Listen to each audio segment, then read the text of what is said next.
नमस्कार, मैं हूं आपके साथ मयंक। देखिए, जिस तरह प्रधानमंत्री नरेंद्र मोदी ने देशवासियों से अपील करी है कि अगले 1 साल तक वो सोना ना खरीदें, इस अपील का बड़ा प्रभाव होता दिखाई दे रहा है। और देखिए, जो खबरें आई उसके मुताबिक अगर सोने के दाम की बात करें तो भारतीय बाजार में 24 कैरेट सोने का भाव गिरकर करीब 1,51,078 रुपए प्रति 10 ग्राम पर आ गया है। 23 कैरेट सोने का भाव अगर बात करें 1,50,473 रुपए, और 22 कैरेट सोना करीब 1,38,387 रुपए प्रति 10 ग्राम पर देखा गया है। दरअसल बाजार में गिरावट के पीछे की दो बड़ी वजह बताई जा रही है। पहली वजह अमेरिका और ईरान के बीच चल रहा तनाव और जंग है। जिस तरह से पिछले 2.5 महीने में मिडिल ईस्ट में हालात तनावपूर्ण बने हुए हैं और हाल ही में दोनों देशों के बीच शांति वार्ता की कोशिश पूरी तरह से फेल दिखाई दे रही है। ऐसे हालात में पूरे ग्लोबल मार्केट में सोने के भाव को लेके अनिश्चितता का हालात देखे जा रहे हैं। और इसी बीच प्रधानमंत्री मोदी की ये अपील जो उन्होंने की हैदराबाद में, प्रधानमंत्री मोदी ने कहा कि तेल जो है उसका कम से कम इस्तेमाल करें, पेट्रोल का कम से कम इस्तेमाल करें, जो सार्वजनिक साधन है उनका उपयोग करें। प्रधानमंत्री मोदी ने साफ किया कि कोशिश ये है हमारी कि जो फॉरेक्स रिजर्व है, विदेशी मुद्रा का भंडार है, वो पर्याप्त मात्रा में बना रहना बेहद जरूरी है। और इसी दौरान उन्होंने ये भी अपील की कि सोने को खरीदने से परहेज करें अगले कम से कम 1 साल तक। जिसके बाद प्रधानमंत्री मोदी की इस अपील के बाद सोने के दामों में गिरावट देखी गई। तो कुछ एक्सपर्ट इस बात को जोड़ के देख रहे हैं कि जिस तरह से प्रधानमंत्री मोदी ने अपील की उसका असर जो है सोने के दाम पर भी दिखाई दे रहा है। इस तरह से कुछ लोगों की राय है। उसके बाद अब ये माना जा रहा है कि अगर ईरान और अमेरिका के बीच इसी तरह हालात बने रहे या जंग और बढ़ती है तो इसका सीधा असर सोने के दाम पर हो सकता है। और साथियों, गोल्ड यानी सोने की खरीद एक और पहलू है जिसमें विदेशी मुद्रा बहुत अधिक खर्च होती है। एक जमाना था जब संकट आता था, कोई युद्ध होता था, तो लोग देश हित में सोना दान दे देते थे। आज दान की जरूरत नहीं है, लेकिन देश हित में हमको ये तय करना पड़ेगा कि साल भर तक घर में कोई भी फंक्शन हो, कोई भी कार्यक्रम हो, हम सोने के गहने नहीं खरीदेंगे, सोना नहीं खरीदेंगे। विदेशी मुद्रा बचाने के लिए हमारी देशभक्ति हमें चुनौती दे रही है और हमें इस चुनौती को स्वीकार करते हुए विदेशी मुद्रा को बचाना होगा। साथियों, ये समय एक और बड़े सबक का भी है।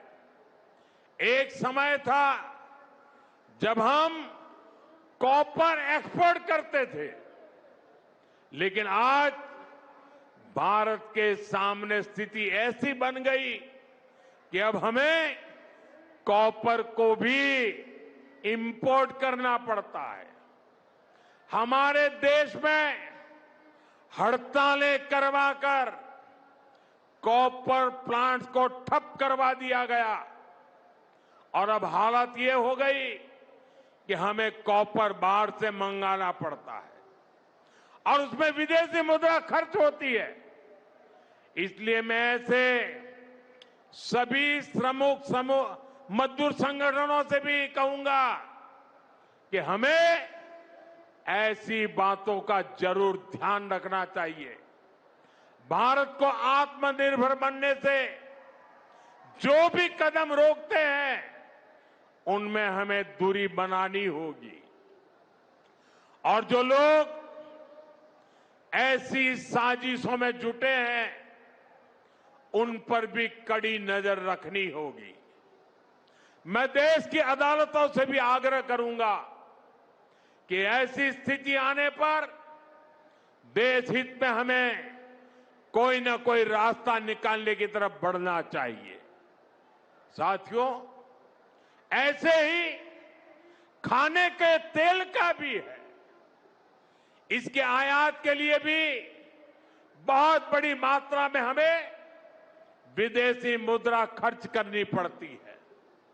हर परिवार अगर खाने के तेल में खाने का तेल का जो उपयोग करता है, अगर वो कुछ कमी करे, मैंने बार बार कहा है 10% कम करो। अगर हम तेल खाना कम करें ना, तो भी वो देशभक्ति का बहुत बड़ा काम है। आप देश सेवा में योगदान दे सकते हैं और इससे देश सेवा भी होगी और देह सेवा भी होगी। इससे देश के खजाने का स्वास्थ्य भी सुधरेगा और परिवार के हर सदस्य का स्वास्थ्य भी अच्छा रहेगा। साथियों, विदेशी मुद्रा की खपत वाला एक और सेक्टर हमारी खेती है। हम बहुत बड़ी मात्रा में बाहर से केमिकल फर्टिलाइजर इंपोर्ट करते हैं। केमिकल फर्टिलाइजर खेती के कारण हमारी धरती मां को बहुत पीड़ा हो रही है। हमारे खेत बर्बाद हो रहे हैं।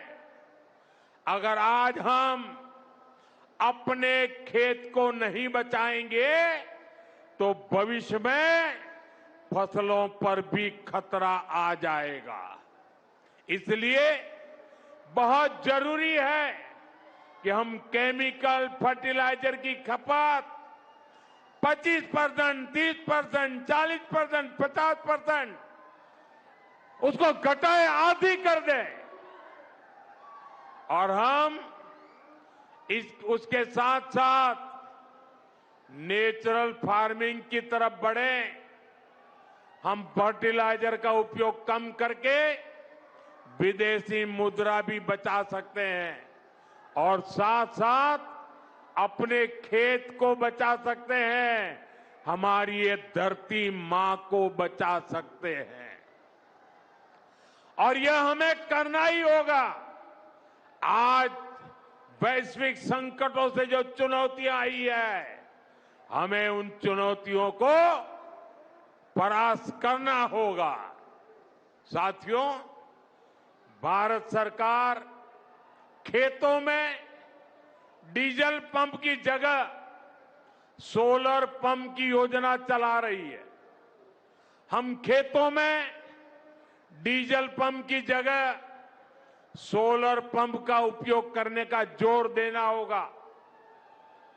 मैं कोविड काल में भी आग्रह करता था कि हम स्थानीय चीजें खरीदें, वोकल फॉर लोकल के मंत्र को लेकर चले।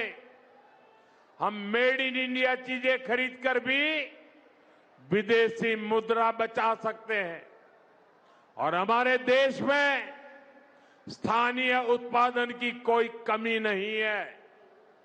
चाहे जूते हो, पर्स हो, बैग हो, हमें स्वदेशी पर बल देना चाहिए। और मैं ये नहीं कह रहा कि जो आपके पास विदेशी चीजें खरीदी हुई है, विदेशी ब्रांड की है, उनको जाकर के फेंक दो, ऐसा मैं नहीं कह रहा हूं। लेकिन मेरा आग्रह है कि नए विदेशी प्रोडक्ट हमें नहीं खरीदने चाहिए।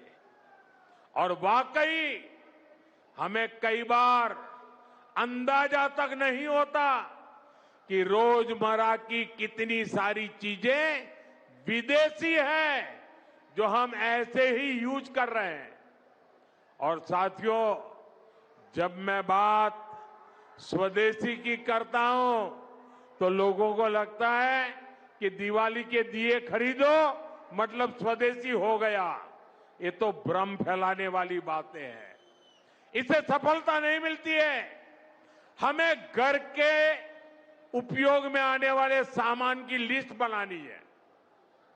देखना चाहिए कितनी विदेशी चीजें घुस गई है, पता ही नहीं है। कैंची हो, कंघी हो, छोटी छोटी चीजें, टूथपिन, टूथब्रश, कितना सारा सामान विदेश से हमारे घर में घुस गया है। फिर इस लिस्ट से हमें हो सके उतना जल्दी स्वदेशी में बदलना चाहिए। साथियों, ये बातें सिर्फ एक सरकार, एक दल, एक व्यक्ति की नहीं है। ये बीजेपी का भी मुद्दा नहीं है, ये देश का मुद्दा है। और इसके लिए हर नागरिक, हर राजनीतिक दल, हर सरकार, हर समाज, हर संगठन को संकल्पबद्ध होगा। मैं मीडिया के साथियों से भी देश हित में आगे आने के लिए आग्रह करूंगा। आइए देशभक्ति का भाव जगाएं और देश को जो वैश्विक संकट चल रहे हैं, देश उस संकटों का लाभ ले, परिस्थिति पे सवार हो जाए। ऐसा वातावरण बनाने के लिए हमें योगदान देना होगा और तभी जाकर के देश सफल होगा। ऐसे संकल्प जब हर नागरिक पूरी ईमानदारी से सिद्ध करेगा तो भारत हर संकट में जरूर विजयी होगा। साथियों, मुझे पूरा विश्वास है कि देश का हर नागरिक इसी संकल्प के साथ काम करेगा। साथियों, इतनी विशाल संख्या में आपका आना ये हवा का रुख दिखा रहा है, ये तेलंगाना का मिजाज दिखा रहा है। मैं एक बार फिर आप सभी का बहुत बहुत आभार व्यक्त करता हूं। मेरे साथ बोलिए, भारत माता की, भारत माता की, भारत माता की। वंदे वंदे वंदे वंदे वंदे वंदे।